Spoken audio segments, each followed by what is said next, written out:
Assalamualaikum warahmatullahi. Alhamdulillah rabbil alamin, wassalatu wassalamu ala asyrafil anbiya'i wal mursalin wa ala alihi wa sahbihi ajma'in.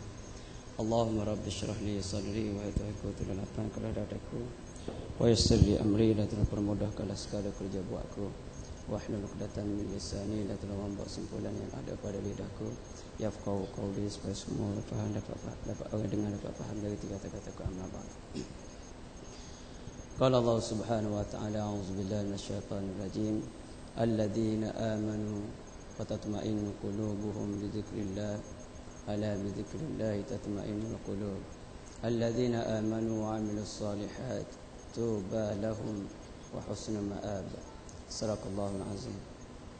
Terima kasih kepada Ustaz Wan Sarafi dan juga Urustio daripada MP Majlis Bandar Kota Baru. Bersyukur kita banyak-banyak kepada Allah Subhanahu Wa Taala kerana dia beri kesempatan kepada kita lagi pada malam ini. Malam ini malam yang ke-23 di antara malam-malam yang kita gedebar lah. Malam-malam yang kita gedebati, yang kita rasa gedebar kerana malam-malam di antara ini, malam 10 ni, akhir ni ialah adakah kita ditakdirkan berjumpa dengan satu malam yang paling diberkati, yang paling kita panggil semua manusia cari, khususnya orang beriman. Agak-agaknya kita termasuk dari kalangan orang yang ditakdirkan berjumpa dengan malam disebut sebagai malam Lailatul Qadar, malam ditakdirkan kepada kita insya-Allah.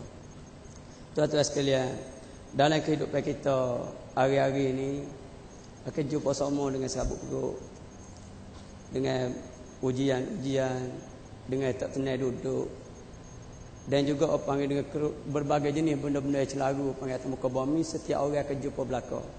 Kalau kita hendak kepada pertemuan di antara Nabi Musa AS dan juga Nabi Khidir, waktu Nabi Khidir bagi salam kepada Nabi Musa, waktu Nabi Musa bagi salam kepada Nabi Khidir, Nabi Khidir ni tak jawab salam. Bapa yang tak jawab, sipinya mudah. Sipinya Nabi Khidir sebut atas dasarnya, motifnya bahawa mana tempat atas muka bumi ini tempat selamat. Salam beri selamat kepada orang.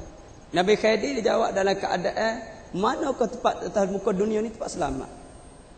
Apabila kata dunia ni tak ada orang panggil tempat selamat, mana tempat sebagai ibtila, sebagai tempat liyabluwakum ayyukum ahsanu amala, tempat Allah Taala nak uji apa yang di kalangan kamu, siapakah yang paling baik amalan, ataupun siapa yang paling dengar kata waktu Allah Ta'ala bagi yang paling tanggungjawab kepada dia atas muka bumi. Ayat yang disebut tadi, sebagaimana Ustaz Sarafi sebut tadi, yang ditaklifkan kepadamu, ayat 28-29 daripada surah Ar-Ra'd. Di antaranya yang berbunyi, alladzina amanu wa tatma'innu qulubuhum bi dzikrillah, orang-orang beriman dan yang tenang hati mereka, jiwa mereka dengan menyebut ataupun dengan mengingati Allah Ta'ala. Ala bidzikrillahi tatma'innul qulub, ketahuilah dengan ingat kepada Allah Ta'ala, maka pada waktu itu hati apa menjadi tenang. Jadi sebagai ubah, oleh kerana masalah-masalah atas dunia ni akan tipu belaka kepada setiap orang, maka bagi kita orang Islamnya, Allah wa mari tunjuk kepada Nabi SAW jalan bahawa di antara banyak-banyak masalah yang aku terubui atas muka dunia ni, aku tidak mari masalah saja dak, tapi aku mari penawar supaya panggilmu boleh berubat selalu. Orang kafir serabut perut dia, celaru dia, masalah mari dia, pada waktu tu ubat dalam dia tak akan jumpa. Allah Ta'ala mari kepada orang mukmin bahawasanya ubat yang aku kirim kepada Nabi Muhammad, maka pada waktu Nabi Muhammad apa yang royak kepada kita bahawa cara di antara ubat untuk mensentarkan ataupun menyembuh apa yang menyakit dalam ini ialah dengan ingat kepada Allah. Dan ingat kepada Allah ni ada berbagai-bagai cabang dia, bukan demai sebut saja ingat kepada Allah saja dak.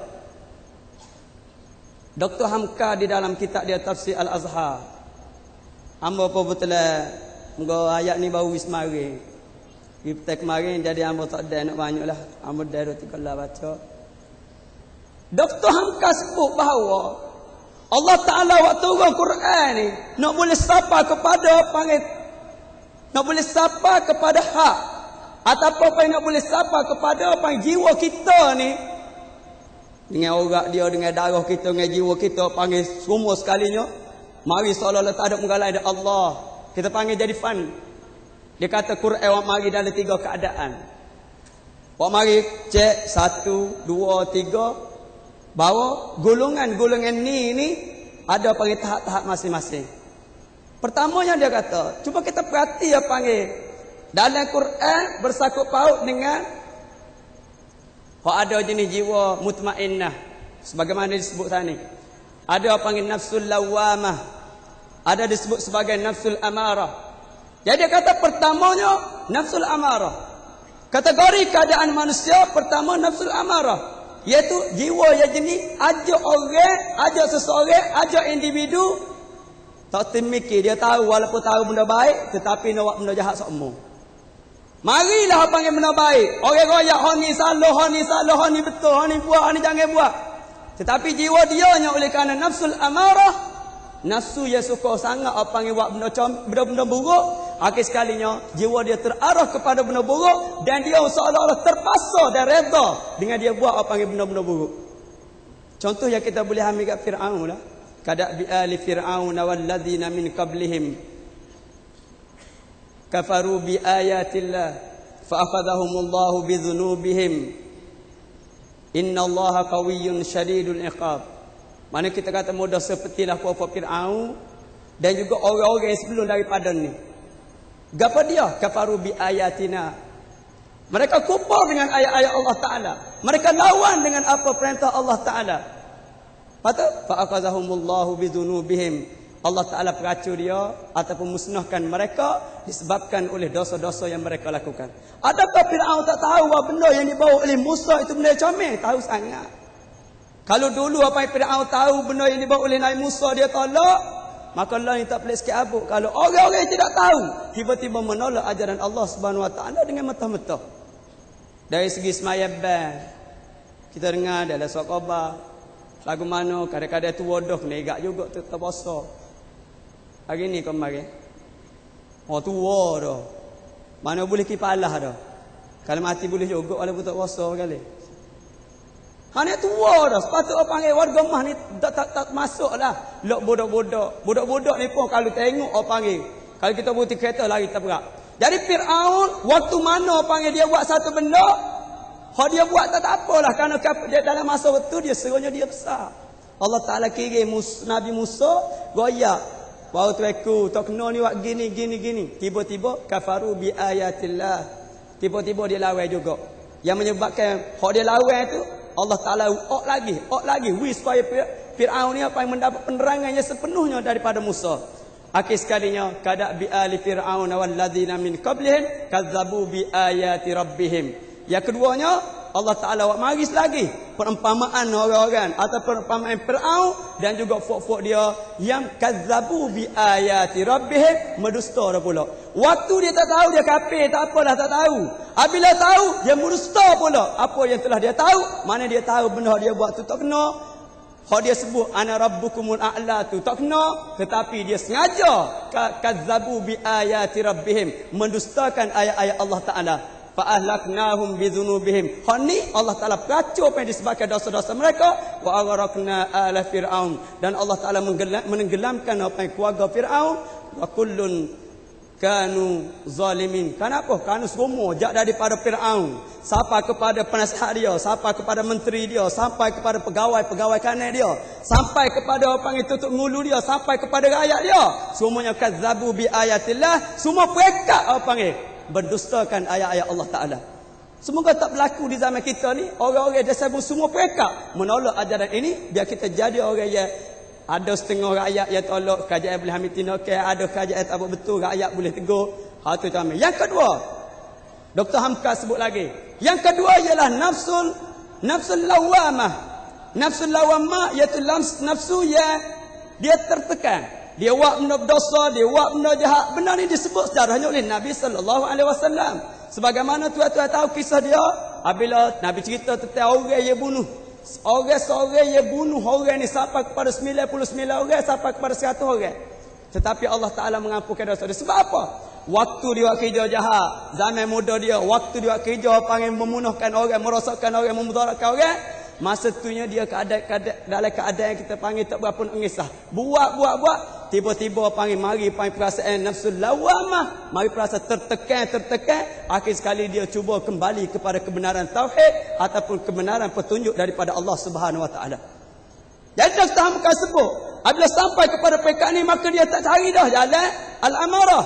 Jalan apa yang memenangkan kepada nafsu. Tetapi dia cari jalan. Lagu mana jalan yang terbaik untuk menghindarkan hak jahat. Untuk menyelesaikan masalah tertekan. Maka pada waktu tu dia akan cari apa panggil yang ketiga. Iaitu nafsul mutmainnah. Iaitu jiwa yang tenang.